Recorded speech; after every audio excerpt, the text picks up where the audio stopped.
Hey, how are you, everyone? Good morning, good afternoon, good evening, wherever you are, or whenever you're watching this live. If you could hear me and see me properly, please do comment below, and any discrepancies in the audio or video, I'll try my best to solve it. I don't know how far that's going to go. But I am so excited for today's episode, to be frank with. Let me ask you a question. Okay, this question, put your hand on your heart and tell us, how long have you been thinking of writing a book? Or at least that idea popped into your head and there was another idea came and said, what have you achieved to write a book? What have you got to tell other people? Those sounding voices are just voices, okay? Our insecurity is coming out and saying, oh, I don't know. But I'll tell you what, every one of us have got book inside us, at least one book. If you've lived more than I've lived, maybe 3-4 books. Not that I'm that old. I'm only 16 years old. Remember, I tell everyone that I'm 16. I matured when I was in the cradle. That's my point. That's my story. But maybe that'll make a good story, don't you think? But anyway, that aside, today's expert, I met her recently, okay?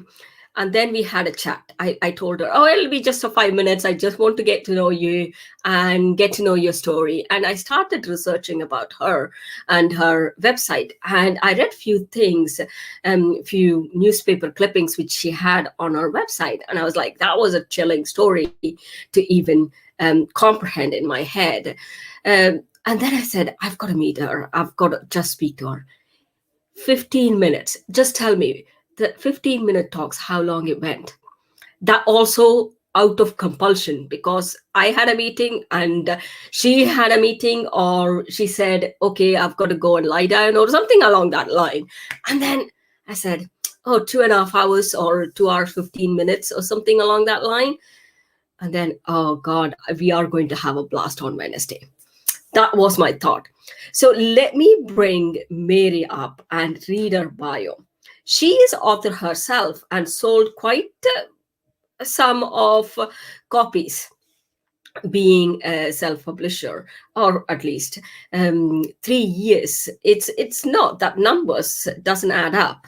What she said, I was like, God, how did she manage to do that? Was my thought initially. And then after speaking to her, I thought, oh yeah, she could have done that easily. And I'm thinking, okay, she should have done 100K. That's me. Yeah, that's me thinking she is.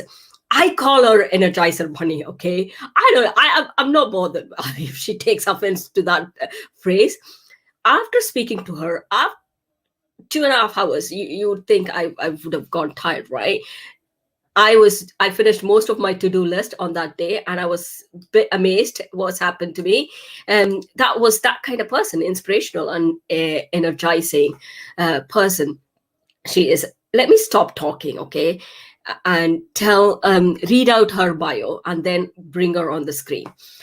Mary Turner Thomson is an international best-selling author since 2007. Maybe I would have thought about 2008. That's when I started thinking about my writing thing.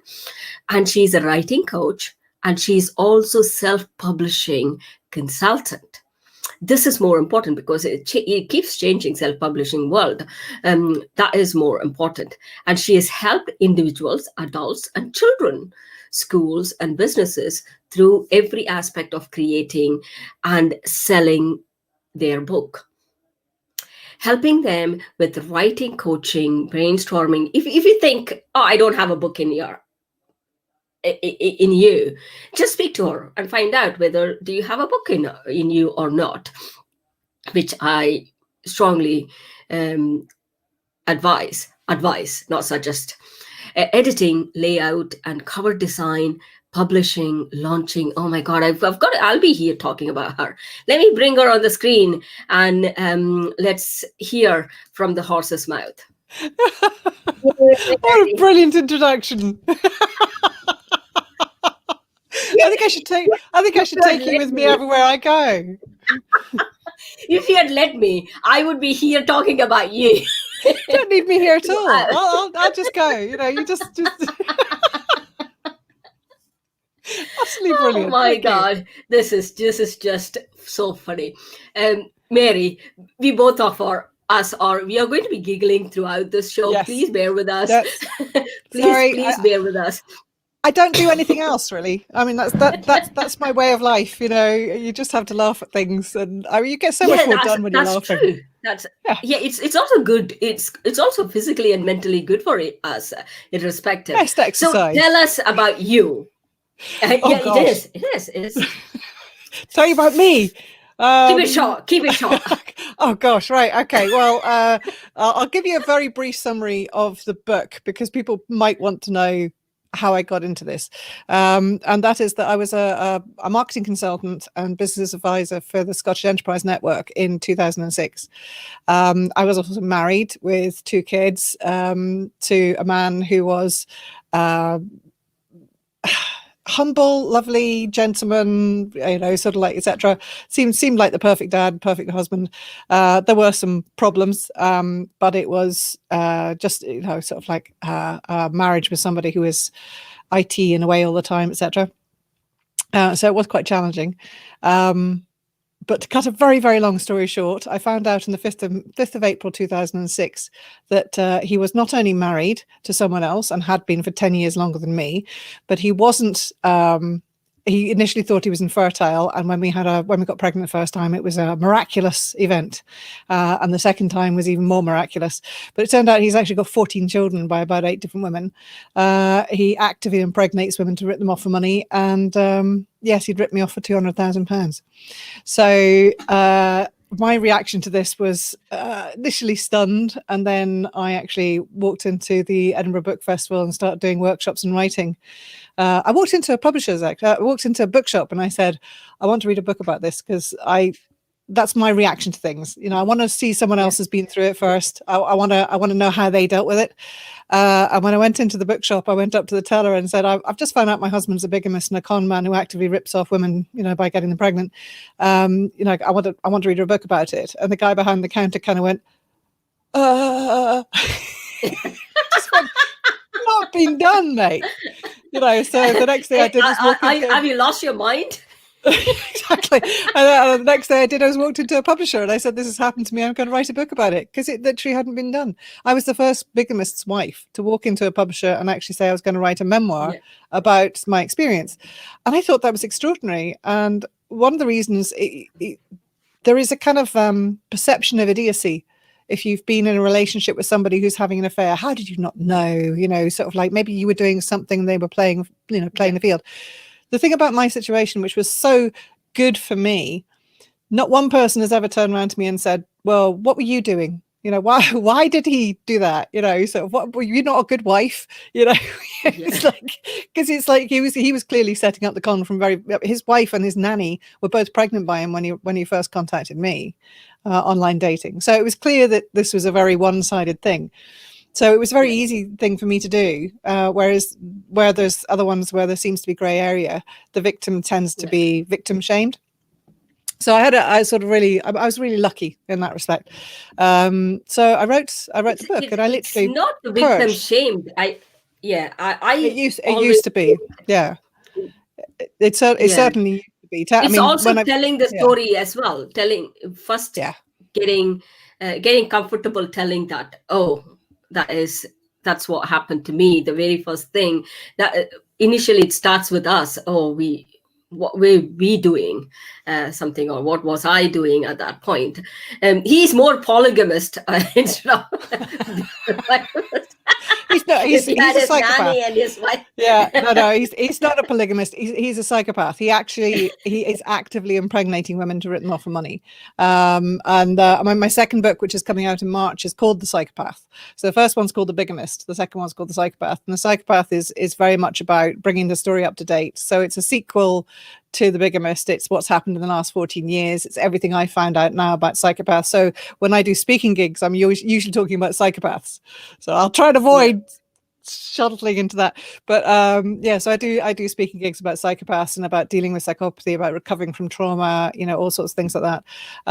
So it's not just that a book, I mean, for me, it was a massively cathartic thing to write a book.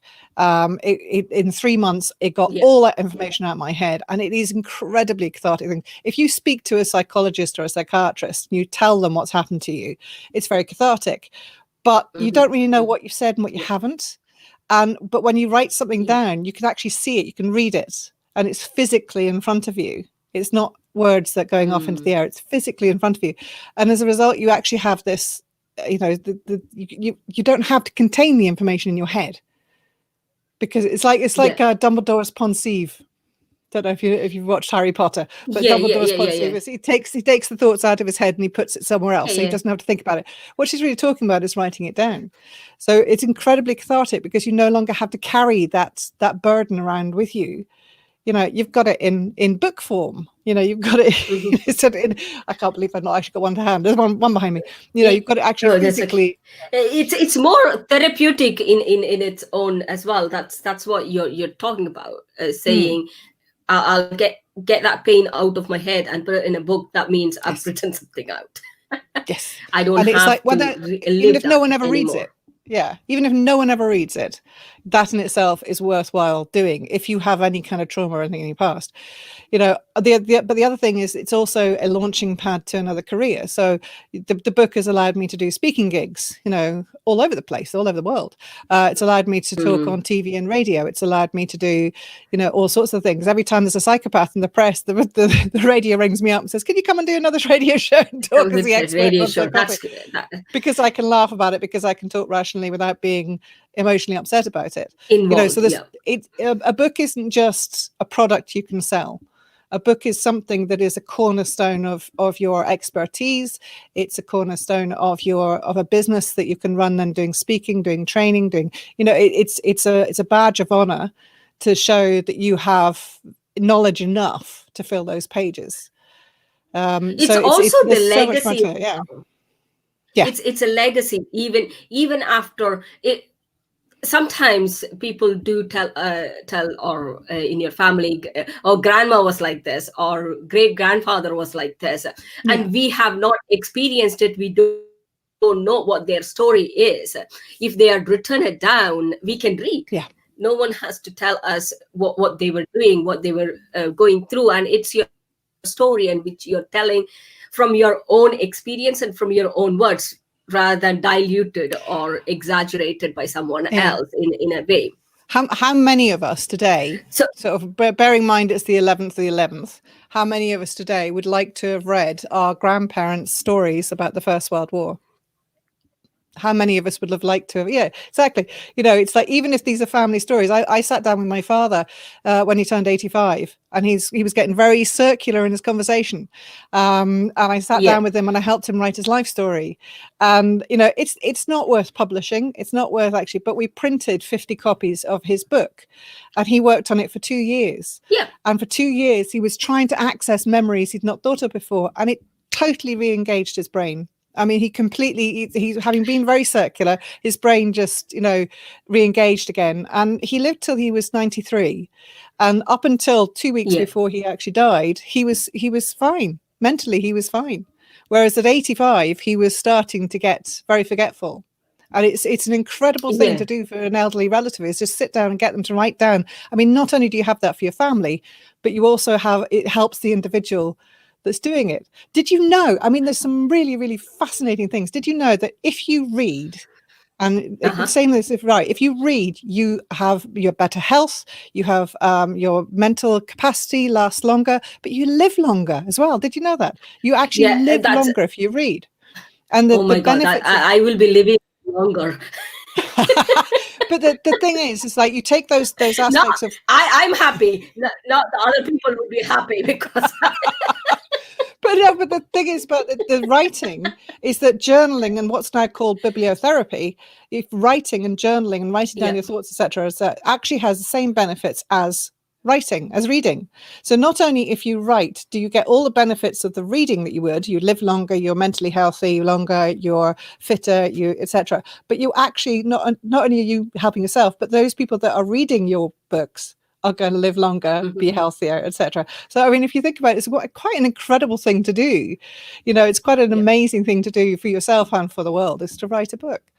So yeah, I do feel it is massively also honored. even some people might be thinking here, oh, I don't want to go and do a speaking. I'm really terrified of speaking, or I don't want to do business. I'm not. But in spite of it, these are therapeutic and also for good health. And you can rewrite your story or rewrite your future in a different way as well. Okay, you've been through this. I don't have to be ashamed of, or I don't have to be thinking about this.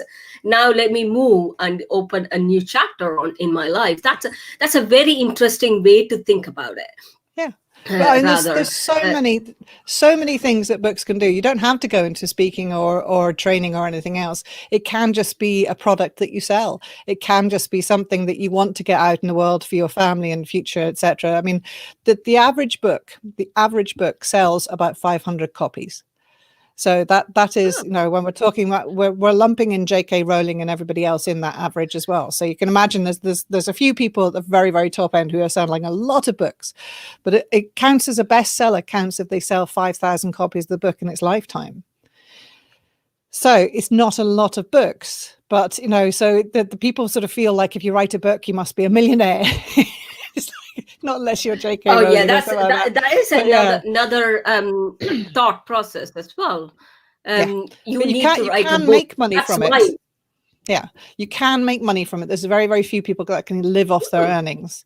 So, you know, it's something that generally supplements something, another career, or you know, so that the other way to do it is not just write one book. So you write one book, you get an audience, you write a second book. And the second book, excuse me, I've had a cold, it's not COVID. So the second book then sells the first book, and then the third, the fourth, the fifth. But yeah, so the more books you have, they cross sell. So, you know, when you have one book, the second book, you start with a base. So if you imagine Harry Potter, the first book didn't actually do that well, but then the second book came out. I heard about it, I think, when the third or the fourth book came out, because then it started to pick up as a craze. But after the third and fourth book came out, the first one sold millions. No, so that's sort of how, you know, you build up, because they need to see where it started as well. They need to see, otherwise it won't. You would not go and watch the second episode before watching the first one. Has a very interesting way to think about it as well. I never, to be frank with, when someone asked me, my book was on digital marketing. But when someone asked me, oh, you should write your story, it never occurred to me that there'll be someone who may be reading my story. From what you're saying right now gives some kind of justification for me to write a memoir along with my other educational book, because people want to know what this author is all about as well. So they would go back and refer that. Oh, that's very interesting way. That's interesting. Oh, that's cool. Just think of all. Now I've got to write the memoir. Yeah. But think of all the girls who are going into IT, who are going, you know, oh, this is too tough. This is too difficult. I've got all these challenges. I can't see the other side of it, you know, and they give up. Whereas actually if somebody, you know, knows about your book and gives them your book and your memoir, and then they go, oh, she can do it, I can do it, you know, and it's like that. It's inspiring those people as well. It's really good. If she can do it, I can easily do it. Exactly. You know, it's that kind of, you know, it's that kind of motivation that you're giving to other people, you know, that they can see the other side of it. I mean, a lot of people that are I get letters every day, every single day. I get people from all over the world, because it got to my book got to #1 in the Kindle charts in Australia 2 weeks ago. And it was #8 in the UK charts, you know, last week or the week before or something. You know, and it's been out 14 years. not 14 years, 13 years. I can't Yeah. count. Yeah, Not good at maths. But and it sort of does go in waves, but it's just come out under a new publisher, so it's just had a really big push again. But so I get people from Australia, I get people from Czechoslovakia and Sweden and all sorts of amazing places writing to me and saying they've been through something similar. And I had one person last year who wrote to me, and I'll never forget her letter, but basically she said she had something similar happen to her. She'd never told anyone because she felt so embarrassed by what had happened, and because she'd been ripped off by somebody who supposedly loved her. She hadn't told her family. She felt so much shame. She was nearly on the point of committing suicide. Then she read my book. And she wrote to me saying, "Thank you. You've made me realize I have nothing to be ashamed of, and that it has totally changed my life." And it's like that to me. Doesn't matter if anybody else ever read my book. That one person made everything worthwhile. And it's just, it can have such a profound impact on people. So, it's writing your story and your memoir, your digital knowledge and your business strategy, etc., will be brilliant. All right, that would be a great book. But your memoir would have such an impact on people who are in a similar situation. Yeah, that's great. So take us through this process. Take us through this process. So firstly, the question is, why should a person self-publish, and what is the difference between the traditional publishing? You've done both. You've done the self-publishing. You're expert at it, and also you've you worked with Random House. What's sorry, I forgot. House, yeah.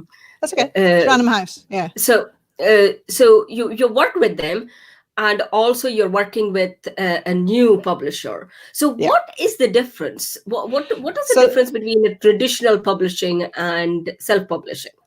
Okay, so there are two types of publishing. There is a third that you must avoid at all costs. Okay, so the two types of publishing let's cover that one.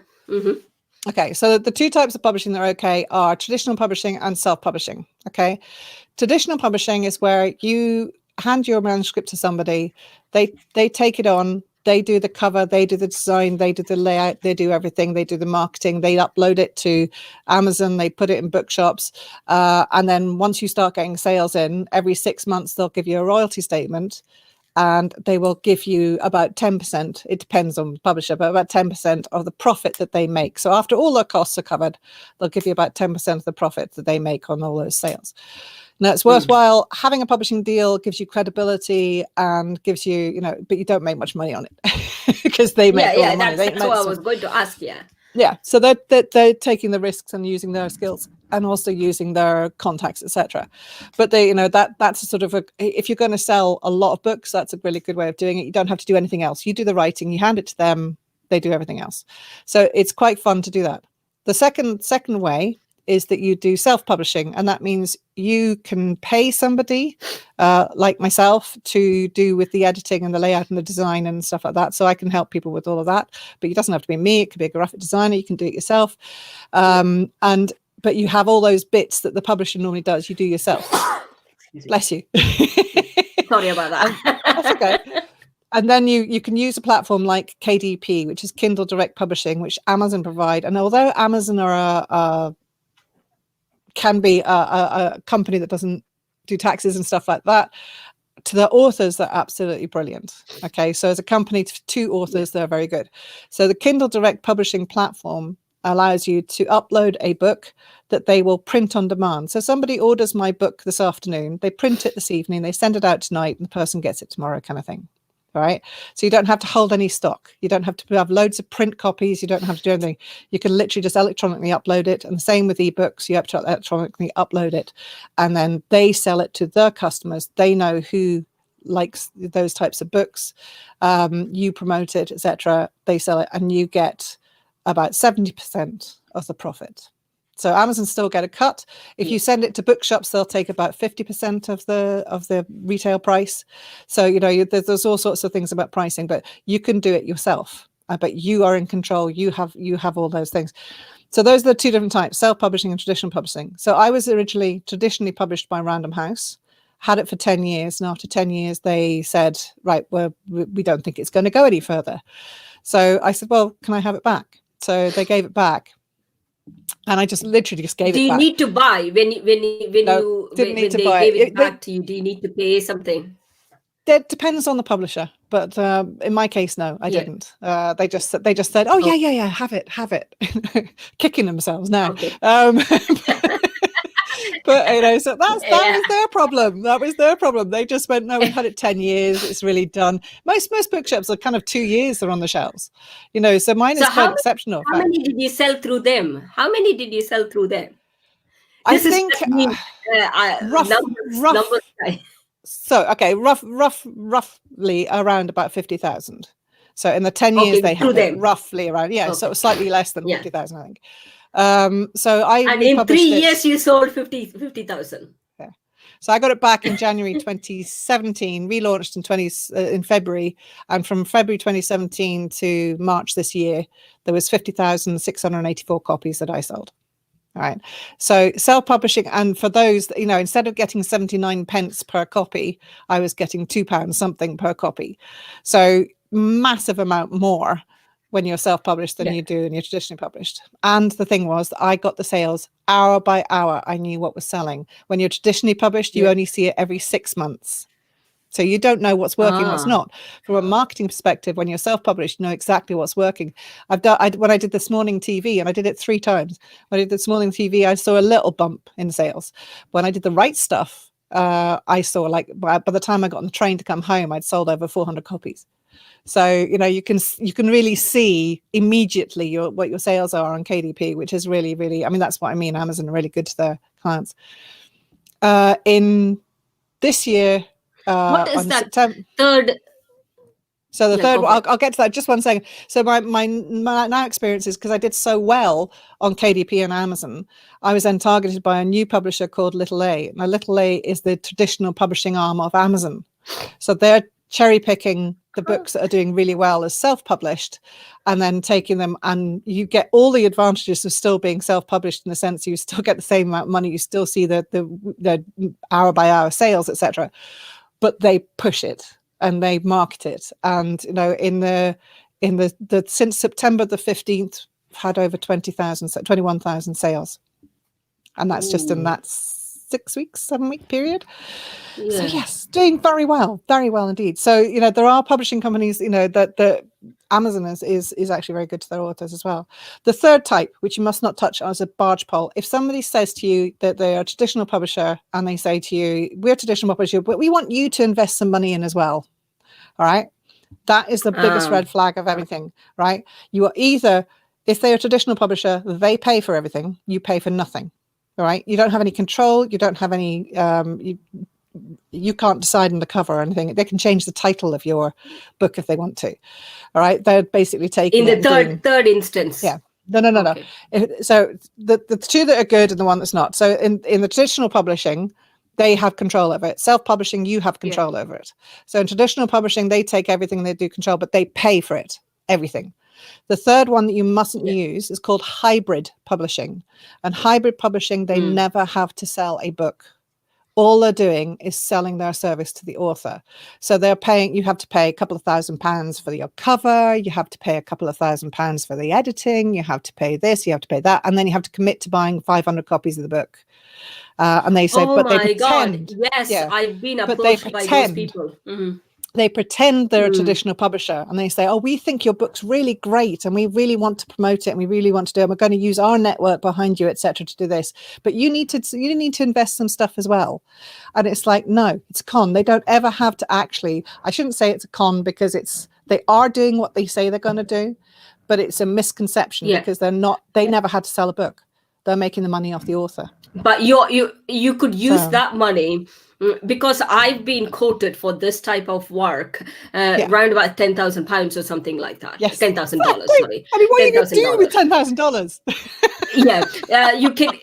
You can do that. And I said $10,000 if I have. I would go and invest in my car, or maybe invest in the house. The thing is, if you were going to invest £10,000 in it, for instance, right? say £10,000 for I mean, this is, I mean, 7,000. One of my friends actually came to me and said, oh, I've got a publishing deal, blah blah blah, it's all great. And I just said, oh, brilliant, what's happening? And she mentioned the name of it, and I immediately kind of went, oh, okay, how much are they charging you? And she said, oh, £7,000. And I was just like, she got 500 copies of the book for £7,000. Exactly. And I'm just like, you know, and it's like, if she does well selling the book, they get 50% of the royalties. It doesn't matter. You know, and I just like, you just go, no. And it's like, I get really frustrated going, you know what I do for a living. Why didn't you ask? You know? So, but yeah. I get that as well with other people. So the third one, we should not even touch that. Don't touch it. How they ask you for money.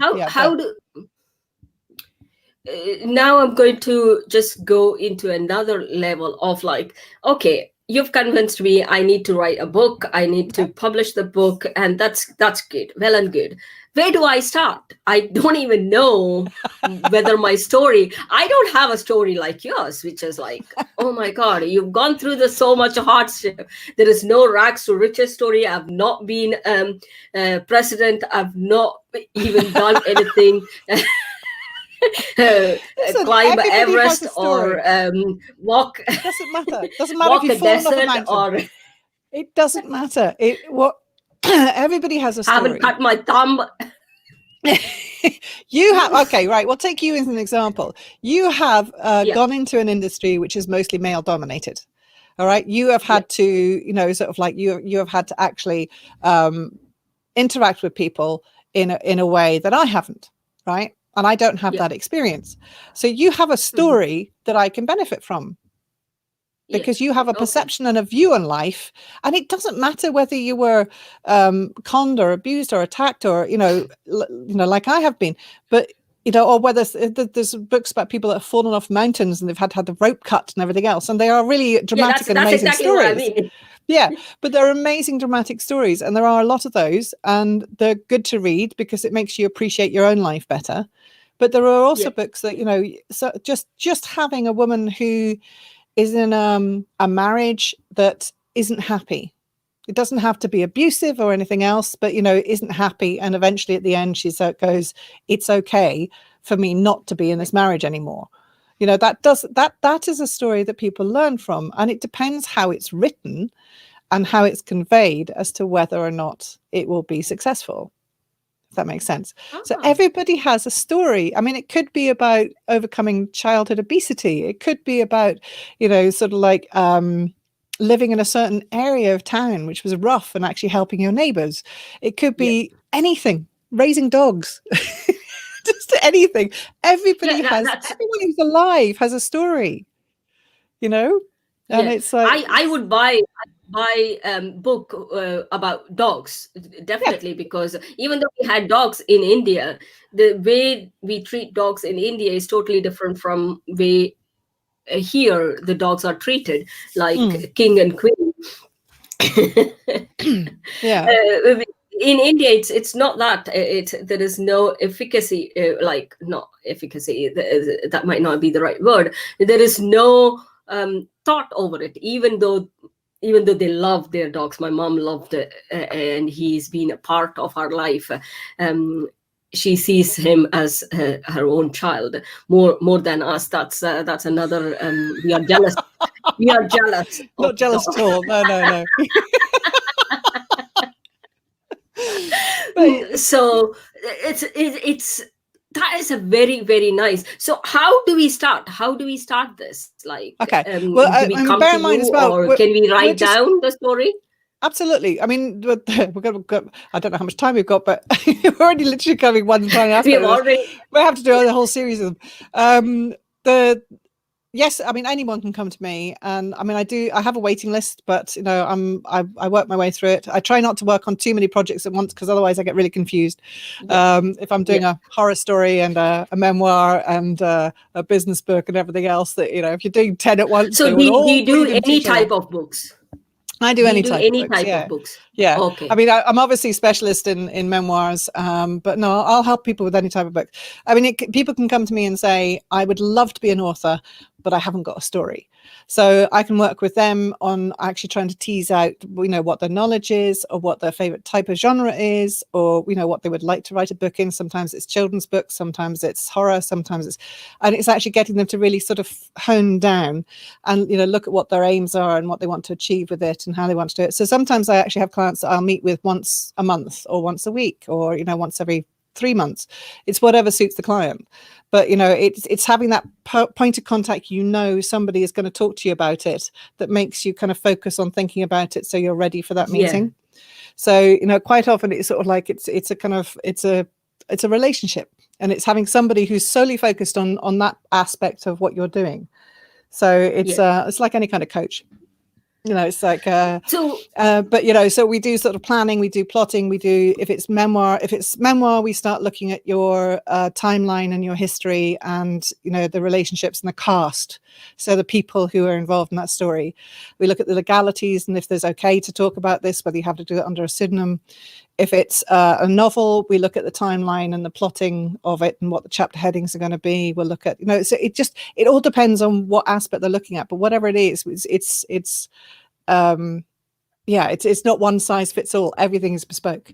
So but we then sort of like talk through if they're wanting to try and get published or whether they want to do self-publishing. We can sort of, so if they're wanting to get published, I can help with them writing letters to publishers, agents, and, advise them on that side of things if they're wanting to be self-published, which, to be honest, I think is the easiest way to go. It gets you your goals faster, because it's like you're not depending on someone else believing in your project, you're just believing in yourself. But then sort of helping with layout, cover design, etc., making sure it's as good as it can be, and then also help people in marketing, so trying to help sell their books as well, because a lot of people will think that writing a book is just about producing the best product they can. But I always say it's rather like a person. You can have the best cake maker in the world, the best cake maker, and makes the most beautiful, gorgeous, wonderful, beautiful cakes, and lays them all out on their kitchen table, having finished, dusts off down and says, done, and then sits back and waits for people to come and buy their cakes off their kitchen table. Yeah. And it's not going to happen. It's like the biggest job of any author is getting out there and marketing their book. It seems like when you're on this side of it, it seems like the huge task is writing the book, but the writing the book is only that small bit. It's like going to school. It's like you think it's all there ever is, but then when you leave school, you realize that was a tiny part of your life. Oh, yeah. So writing the book is very like that. It's like going to school. Whereas actually, once you've got those qualifications, that becomes that product that you sell for the rest of your life. It's not a short-term thing, and it's the marketing of a book is really important, and knowing how you're going to market it before you even start writing it is actually really good. Yeah. So it's a huge process.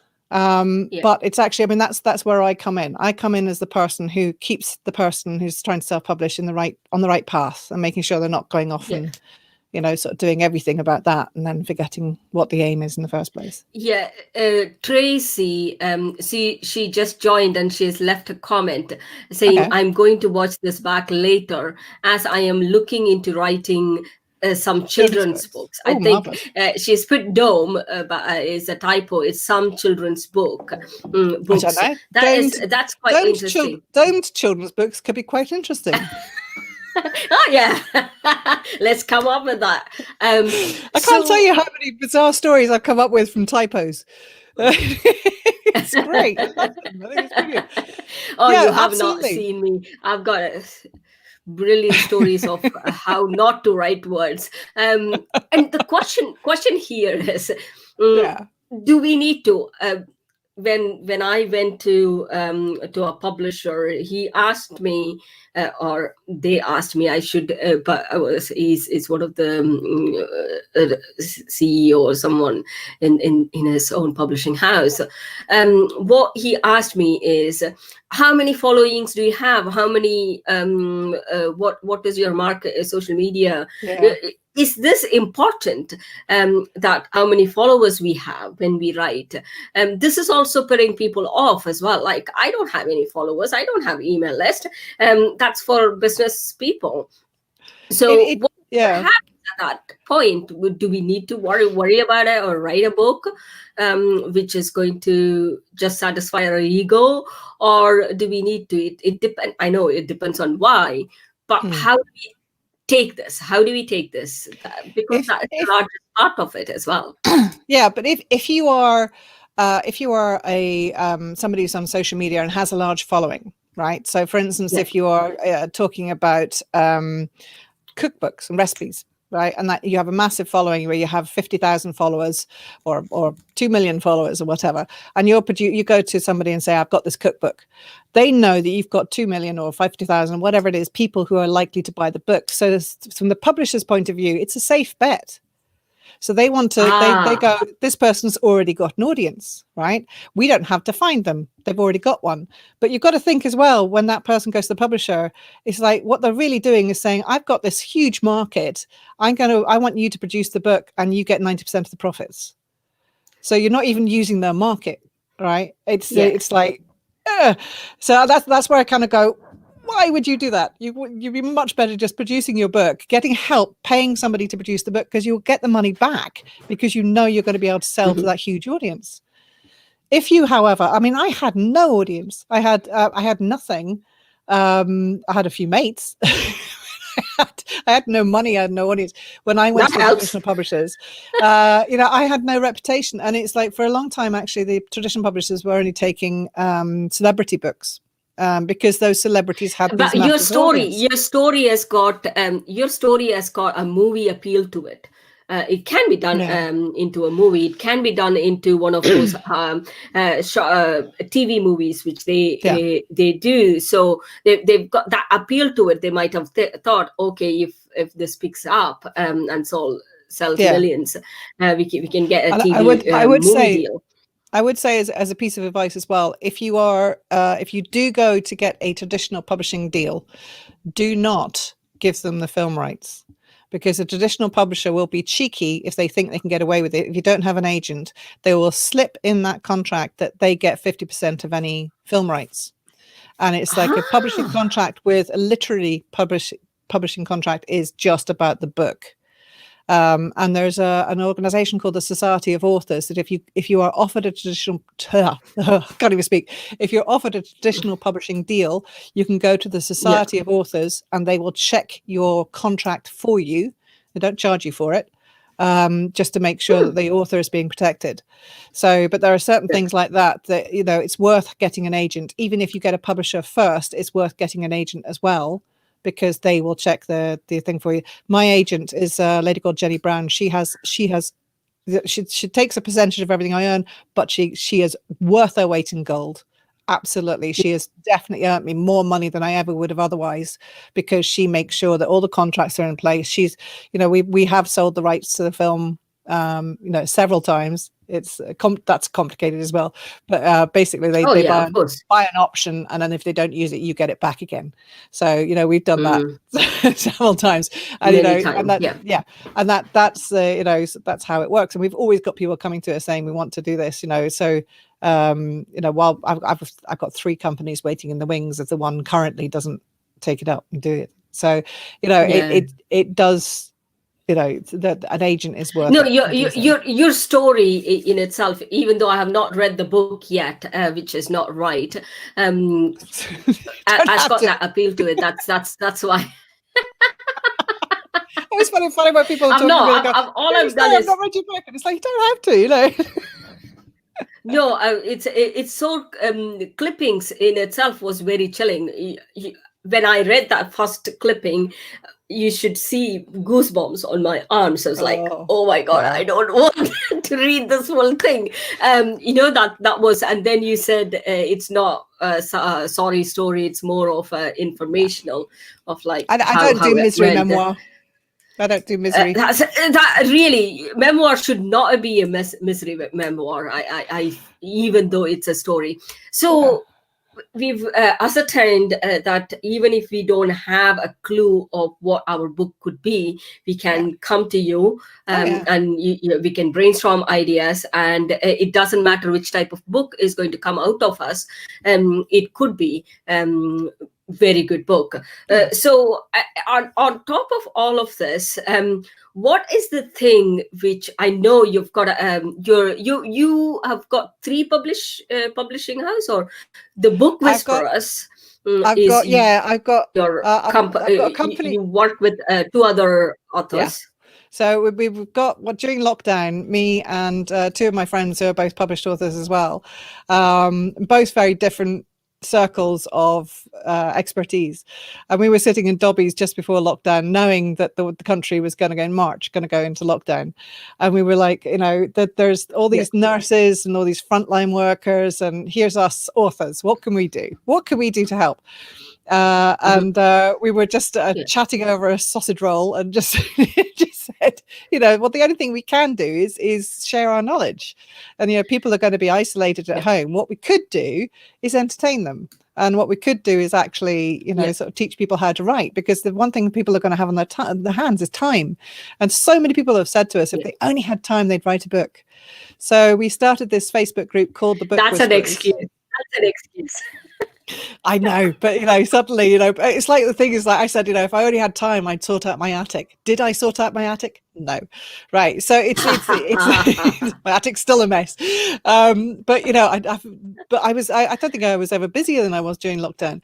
So we started the Book Whisperers, and we provided free writing courses to people. We did one. Yeah, I'm going to put the website address. So it's just thebookwhisperers.com. And the Facebook page, if we put the link up to that. So the Facebook page is free to join. It's a group. And when you share your writing, only people within the group can see it. So they can all feed back on your writing. It's not public. You know, and we've now got a Facebook page as well as a Facebook group, which is literally just started yesterday. I think, Suni, you are the only person that's so far on it, because the only person I've told about it. But we're getting there, and it's been doing fantastic. We've got nearly 1,000 people on the group. They're all incredibly supportive of each other. When somebody's published a book, we're sharing it, we're reading it, we're commenting on it, we're giving support, we're giving advice, and as I say, it's all completely free. So it's all just to help people become authors and help people, you know, with that sort of group support. I'm just taking the company name, and you do have a publishing company as well, which helps children books. Is that right?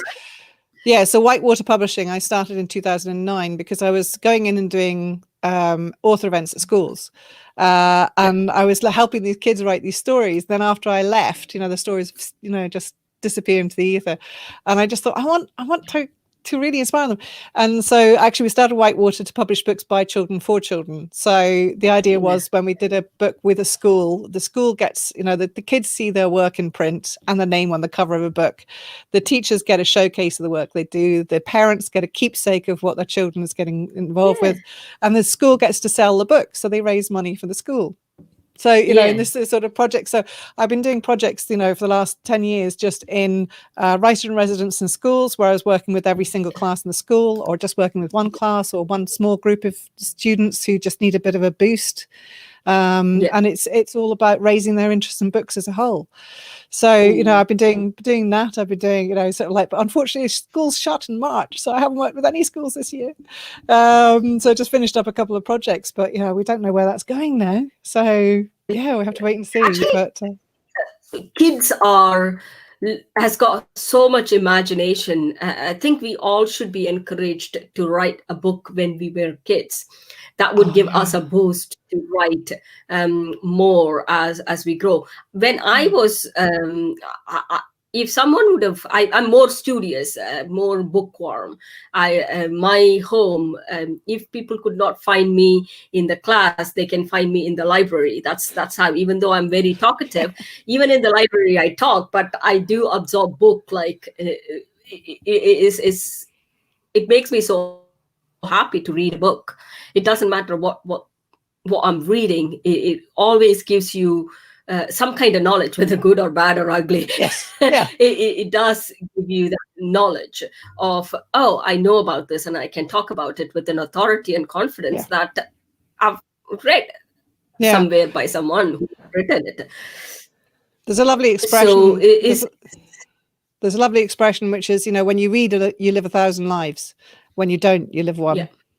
And it's like, and it's so true, because you're reading somebody else's story. It doesn't matter what it is, whether it's a newspaper article, or whether it's a how-to book, or whether it's a novel, or whether it's a biography. You're actually seeing the world from somebody else's perspective. So it just totally expands your whole world and your whole realm of expertise, So yes, I'm a bit passionate about reading. Oh yeah, I do read a lot as well. I'm very nowadays it's more ebooks than the physical books. I do love ebooks a lot. I don't have to sleep outside and books inside. That would be I won't put the books outside. I would rather go and sleep outside and books stays in the house. It's one of the things which I was talking about yesterday. I've been brought up in a family. I'm basically from India, so books are sacred for us. It doesn't matter what type of book. We won't stamp on book. We don't stamp on papers. We are not supposed to do that. And it's also, it's equivalent to God. So we don't cut pages, tear pages, or cut pages. That's not from a book. So it's always...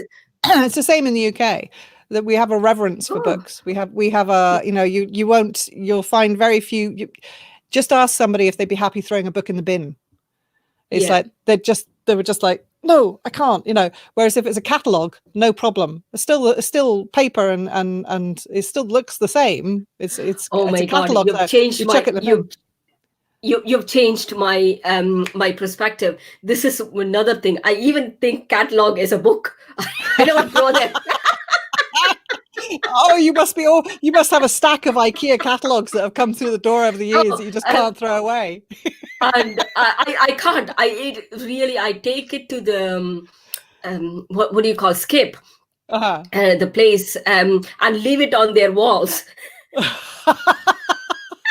I won't put it in the bed.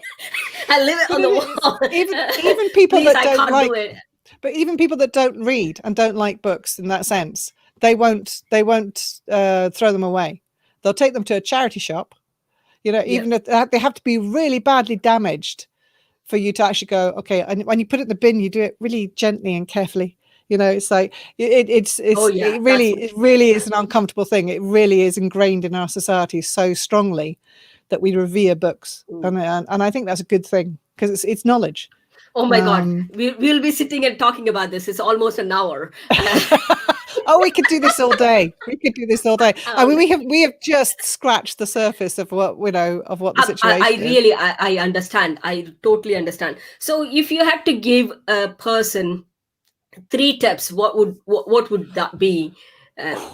Okay, today? I've got 5 in front of me, but I'll give you 3 of them. Okay, so first I would say is, before you even start, be very clear about what you want to achieve. Do you want to just have a book out there? Do you just want to give birth to this story? Or do you want to make money from it? Because that totally changes the direction you go in. All right. Yeah. So you want to be really clear about money. Yeah. So I mean, if you're going in that direction, it's very much more about finding out what will sell. So if it just because you've got a burning story, Maya Angelou said, there's no greater agony than an untold story inside of you. And that's so true. With my case, it was a burning story I had to get out. It wouldn't matter whether people read it or not. I just had to tell the story. So that would be that direction. But those that want to make money from a book, you have to really research your audience. You have to research who's going to buy it, right? And so you have to cater to your audience. It's a different side of the coin. So you have to be very clear on what your aims are before you even start. Planning is really important. Make sure, sort of one of the things is actually, make sure you have your full chapter headings before you start writing a word. Outline. Right? Yeah. So you have an outline of your book, you have your chapter headings. They might change, you might move things around, but you have your chapter headings to start with. When you're writing, schedule time in. I find actually I have to get up like 4 or 5 in the morning and write for a couple of hours before anybody else gets up. And you don't do anything. You don't look at the news. You don't sort of like, that's me first thing in the morning, no distractions. And I wake up, and because my brain's fresh from having woken up, I'm just like a blank slate and I can write. So I have to do it quite early morning, but some people are, have a scheduled time to do it though, and do it every day whilst you're writing the book. So I'm going to give you all 5. When you are publishing it, if you can, if you're not a graphic designer, or you're not a typesetter or anything else, get some help doing it, because the amount of books I've seen which are not justified both sides, so they've got less justice, but the right side is all over the place, that it's too close to the margin, that sort of covers are, sort of really bland, and you can have the best written book in the world, but if it looks cheap, and if it looks shoddy, people won't buy it. And it's like, and they'll review it. They'll love the story, but they'll review it saying hated the layout. And reviews are the lifeblood of any book. So you have to make sure that it's actually laid out properly. You have to make sure it looks just as professional as every other book on the shelf. And lastly, the 5th one is make sure I've got a plan for your marketing. Don't just sit back and expect the cakes to sell. You have to be able to have a strategy for marketing your books, and that means social media. That means having someone like you helping them, where they can actually make sure they're getting their exposure, you're getting out there, you're talking to people, you are engaging on Twitter, on Facebook, on social media, even advertising. Goodreads is very so that is a huge issue when it comes to books. You want to be on Goodreads, because that's like social media for books. And everyone on there likes books, so you want to be on Goodreads. It's sort of having that kind of each step of the way, having that sort of strategy.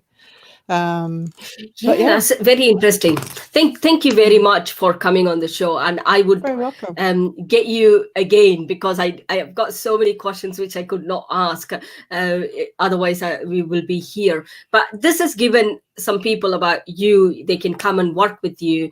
How do they get in touch? Please do put all your details in after the show, so that people can get in touch. But I am going to say the free course which you've got, which is not going to be for long, I take it.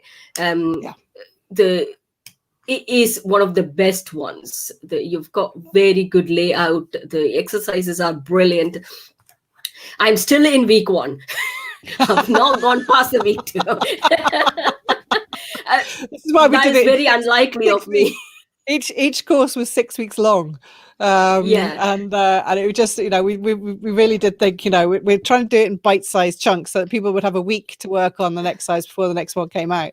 It was brilliant. It's really brilliant one. I've put that. It is on the Book Whisperers.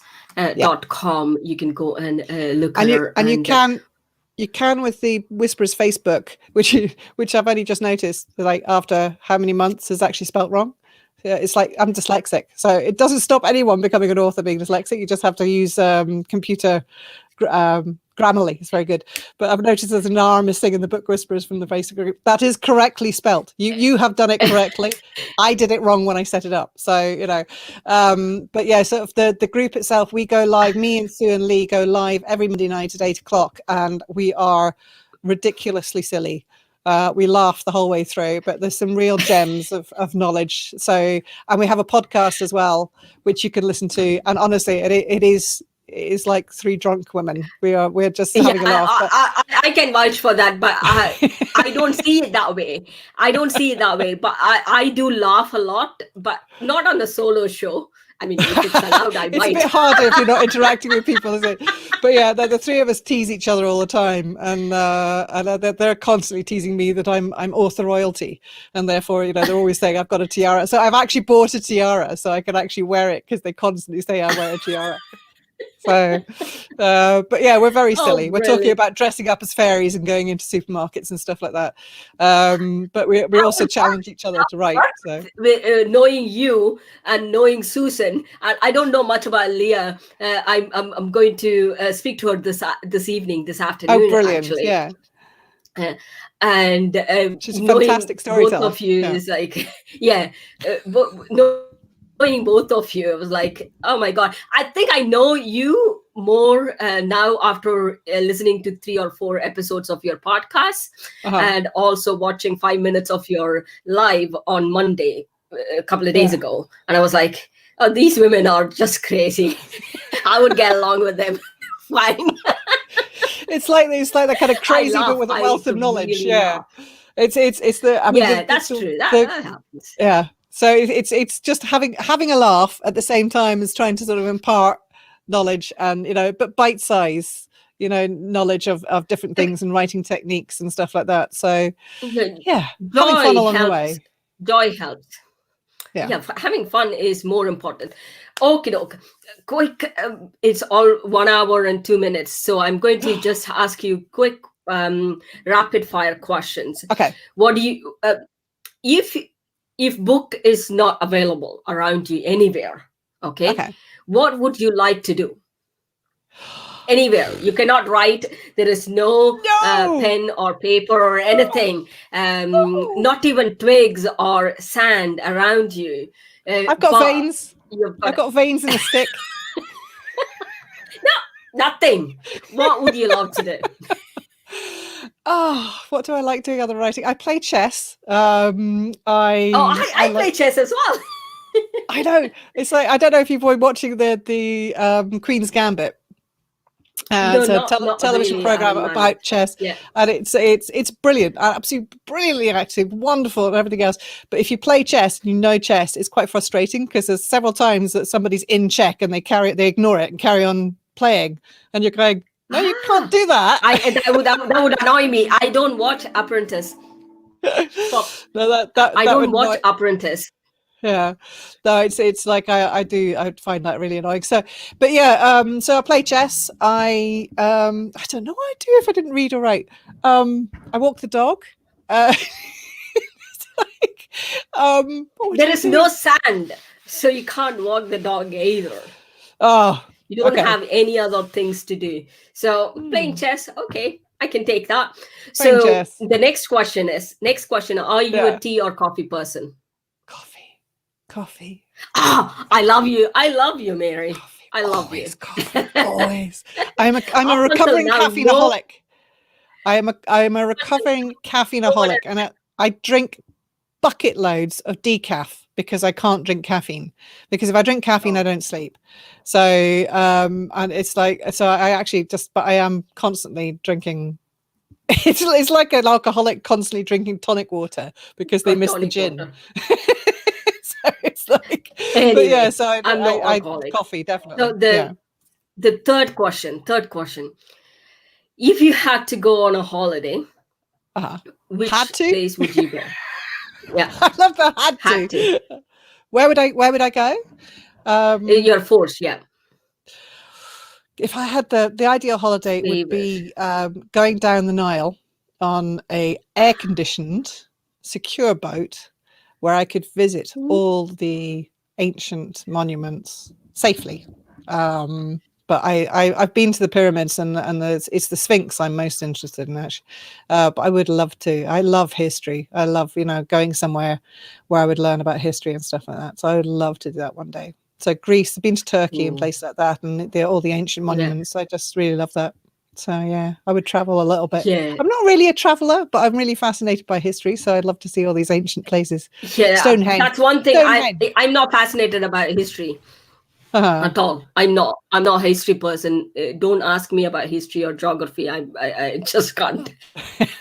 Well, I'm writing a historical novel. Two of those subjects which I cannot. Oh, sorry. I really cannot. No, I'm writing a historical novel, so I've got a lot of history background in that. So that's my next book that's coming out next year. Hopefully, is going to be what's called a time slip novel. So it's kind of modern day and history. Ooh. So yes, we'll see how that works. Time travel. Not quite. It's actually they're connected by regression hypnosis. So it's the main character is modern day, but she's connected by being regressed hypnosis wise. So yes, we'll see. Interesting. That would be that's actually made me curious of reading that book because I like past life regressions. It is most of the time it might not be the right way to go about, but it is quite interesting to go, if you could just go back and see where these things have started, originated. Yeah. We've got lots of fears in us. That's great. Thank you very much. Really, please do, after the show, please do put in your yes, I will do. details, your social media handle and other things. And we'll get together another time. I was more thinking of you, Susan and Leah, in a panel. That would be hilarious. All three of us laughing together. Yes, that would be great fun, actually. And you can do that with StreamYard. You can have all four of us. So yeah, you can. And oh my God, that would be fun. Yeah, we've got to. That's a good idea. It just popped into my head right now. That would be a great episode. Thank you very much. And please do put in all your details. Let me close the show, and I'll speak to you soon. Oh, you heard us. She is really gem of a person, number one. And number two is she was giving, if you go to her, to Susan's and Leah's as well, the Book Whisperers website, you can get the full course on 3 courses, actually. One is mainly writing and the creative writing and also storytelling. It's unbelievable content which they've got there. I am so in love with that website as well, even though my website or my technical brain is saying that website has not been set up right. But that I love that website in spite. I don't know why I say that, is because the content is so good. And I've never seen a website with such a good content in my life lately. That would be the right way to put it. So thank you very much for listening to us. It's almost 1 hour and 5 minutes. Please do, if you've not joined us from the start, please do go to the start and watch it fully.